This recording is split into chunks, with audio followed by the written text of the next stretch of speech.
हमें काले हैं तो क्या हुआ दिल वाले हैं, हमें काले हैं तो क्या हुआ दिल वाले। दोस्तों, लोग इस दुनिया से चले जाते हैं पर उनकी यादें, उनकी बातें, उनकी अदाएं सालों तक हमारे दिलों को भरमाती रहती हैं।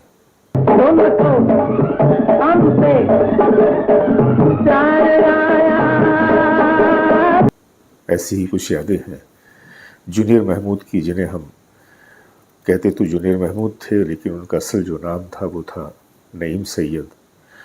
और मैं आप लोगों को अपने पहले वीडियो में भी बता चुका हूँ कि उनकी जो मौत हुई वो 8 दिसंबर को स्टमक के 4th ग्रेड कैंसर की वजह से हुई। जूनियर महमूद तो हमारे दरमियान नहीं रहे, लेकिन ऐसा लगता है कि कहीं ना कहीं आसपास वो अब भी मौजूद हैं, हंस रहे हैं, खिलखिला रहे हैं। हैदराबाद में हुई उनकी मुलाकातों को मैं भूल नहीं पाता।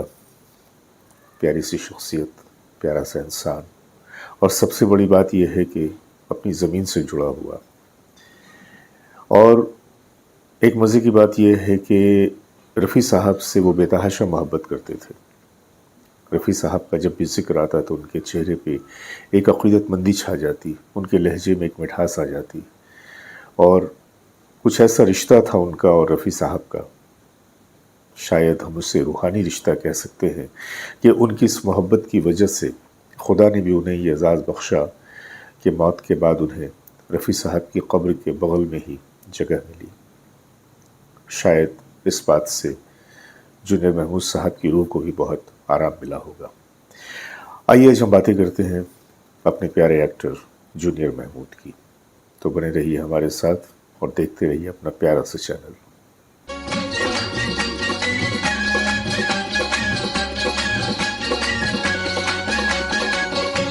सभी देखने वालों की सेवा में मैं अपना आदाब, सलाम, नमस्कार और सत श्री अकाल पेश करता हूँ।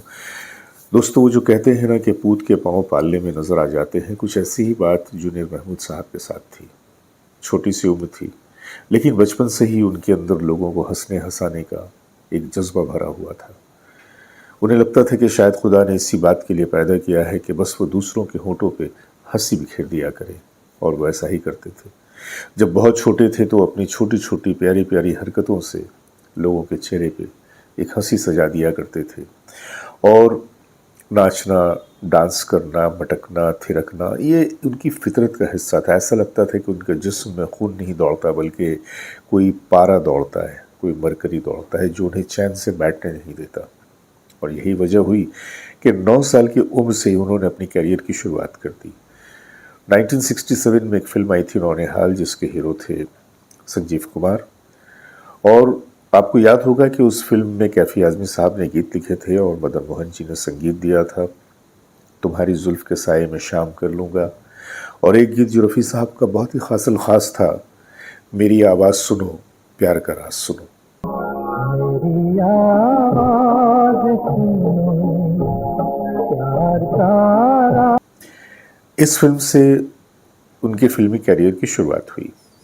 और जूनियर महमूद जो नाम रखा गया उसके पीछे कुछ वजह ये थी कि एक दिन महमूद साहब ने उन्हें इसी तरह से कुछ उल्टी सीधी हरकतें देखते हुए पा लिया। वो अपनी शरारती हरकतें कर रहे थे, और मज़े की बात ही कि महमूद साहब की एक्टिंग कर रहे थे। तो महमूद साहब ने जब उन्हें देखा तो प्यार से कहा, अरे ये तो जूनियर महमूद है। और जब से ये जूनियर महमूद का नाम उनकी ज़िंदगी के साथ यूँ जुड़ गया कि उन्होंने कभी भी ख़ुद को उस नाम से अलग नहीं करना चाहा। हालांकि वो काफ़ी बुलंदी पर गए।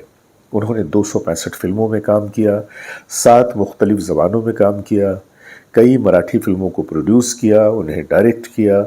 और मज़े की बात ये बताऊं कि ये जो जूनियर महमूद साहब थे, ये न सिर्फ ये कि रफ़ी साहब के परस्तार थे, बल्कि गाने भी बहुत अच्छे गाते थे।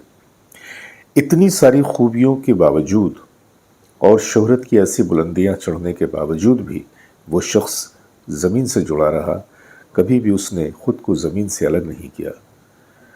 लोग तो ज़रा सी शोहरत से पागल होने लगते हैं, दीवाने होने लगते हैं, न जाने उनका दिमाग कहाँ से कहाँ पहुँच जाता है। लेकिन ये हमारे नईम साहब एक ऐसी शख्सियत थे, एक ऐसे इंसान थे कि वो जितनी बुलंदी की तरफ जाते गए उतने ज़्यादा वो झुकते चले गए, नम्र होते चले गए।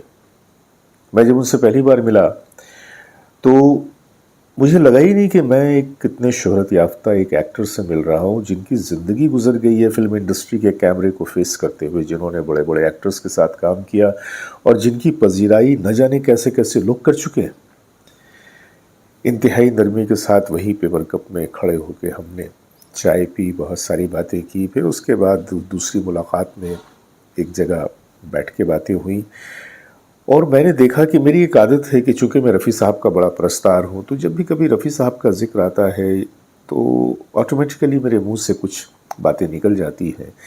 तो उस रोज़ भी कुछ वैसी ही बात निकली कि महमूद साहब ने फ़िल्म गुमनाम में वो गाना गाया था, बड़ा ही मशहूर हुआ था, हम काले हैं तो क्या हुआ दिल वाले हैं। हम काले हैं तो क्या हुआ दिल वाले हैं, हम काले हैं तो क्या हुआ दिल वाले। और ये भी आपको मालूम होगा कि बाद में हरिंद्र नाथ चट्टोपाध्याय जी के वर्डिंग्स पे शंकर जयकिशन ने एक प्रोग्राम के पहले रफ़ी साहब से उस गीत को इंग्लिश में गवाया था, हम काले हैं तो क्या हुआ दिल वाले हैं।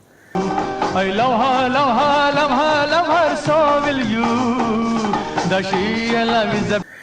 अब जिक्र निकला तो मैंने कहा कि वो फिल्म गुमनाम में जो महमूद साहब ने अदा किया था, हम काले हैं तो क्या हुआ दिल वाले हैं, अक्सर देखा गया है कि फिर ब्रह्मचारी में भी आपने उस गीत को अपने अंदाज में अदा किया और छोटे महमूद की याद दिला दी। तो हंसने लगे काले, इसीलिए तो मेरा नाम जूनियर महमूद है, क्योंकि मैंने हमेशा महमूद साहब की ही तकलीद की और मुझे लगता है कि महमूद साहब से बेहतर और उनसे ज़्यादा रंगारंग कोई कॉमेडियन हमारी इंडस्ट्री में नहीं आया।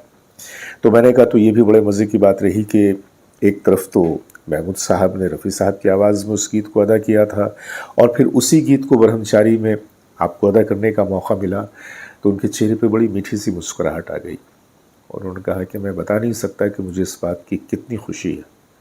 मैंने रफ़ी साहब के बहुत सारे गीतों को तो अदा नहीं किया, लेकिन जहाँ भी मुझे मौका मिला, जिस तरह से भी मुझे मौका मिला और जब मैंने रफ़ी साहब की आवाज़ को अपने होठों से निकाला है, तो वो मेरी ज़िंदगी का बहुत ही ख़ास पल रहा है।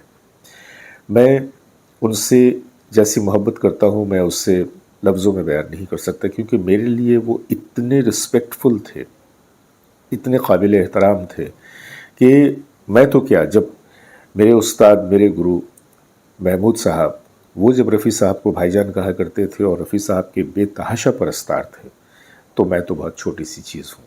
और आप मुझे ये बताइए जावेद साहब कि दुनिया में कोई ऐसा शख्स आपको नज़र आया है जो रफ़ी साहब का परस्तार ना हो?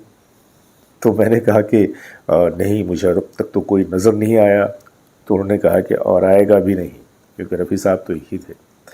तो इस तरह की बातें उनसे हुआ करती थी। कई मुलाकातें रहीं, जैसा कि मैंने आपको बताया, काफ़ी अच्छी मुलाकातें, और उसके बाद फिर अचानक उनकी एक चीज़ महसूस हो रही थी इन दिनों कि उनकी तबीयत में कुछ शायद ख़राबी चल रही है, क्योंकि उनकी सेहत पे काफ़ी असर आना शुरू हो गया था। उनका वेट लूज़ होना शुरू हो गया था और अंदर से थोड़े से वो उदास रहने लगे थे। हालांकि इसका वो इजहार नहीं करते थे, लेकिन ऐसा लगता था, जो लोग उनसे करीबी थे वो तो बहुत आराम से ये बात बता सकते हैं कि उनके अंदर एक ऐसी उदासी ने घर कर लिया था कि जैसे उन्हें पता चल गया था कि शायद अब उनकी ज़िंदगी बहुत ज़्यादा नहीं है। हालांकि सिर्फ 67 साल की उम्र थी और 67 साल की उम्र में दुनिया को खैर बात कह जाना बड़ा अजीब सा लगता है, क्योंकि हमारी नज़रों के सामने तो मैं तो एक ऐसे भी शख्स को जानता हूँ कि जो माशाल्लाह 105 साल के हैं और बिल्कुल तंदुरुस्त हैं और जी रहे हैं। बहरहाल, ये उम्र और ये सेहत और ये बीमारियाँ, ये तो ऐसी चीज़ें हैं जो न किसी आम इंसान को छोड़ती हैं, न किसी सेलिब्रिटी को छोड़ती हैं। और आखिरकार इस तरह की बीमारी से जूझते हुए हमारे नईम सैयद साहब, यानी कि जूनियर महमूद साहब, दुनिया से चले गए और जूहू कब्रिस्तान में ही रफ़ी साहब के बगल में ही उनको जगह मिली।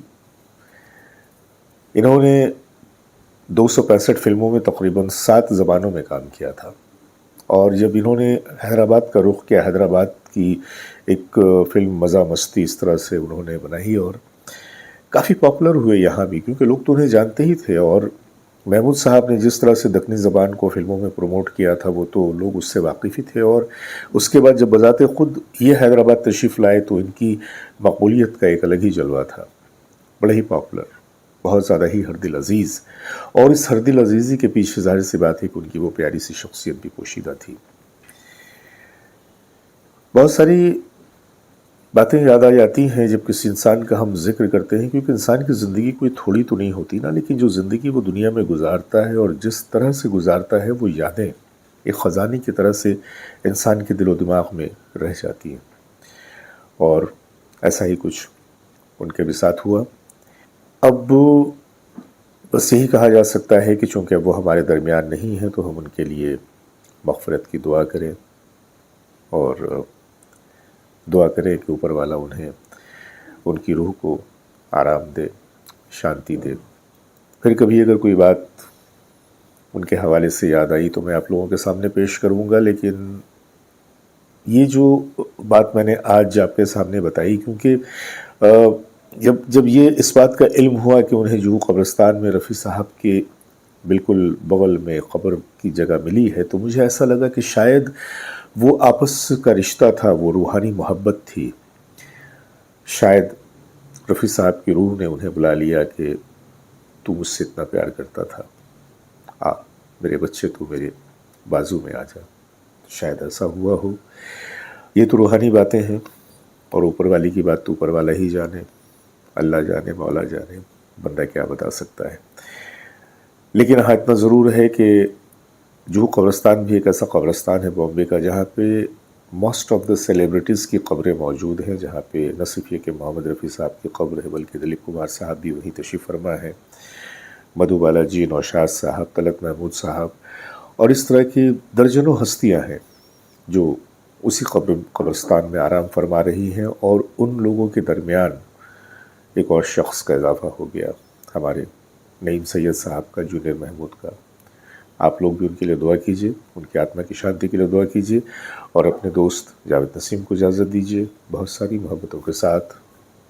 نمسکار، خدا حافظ۔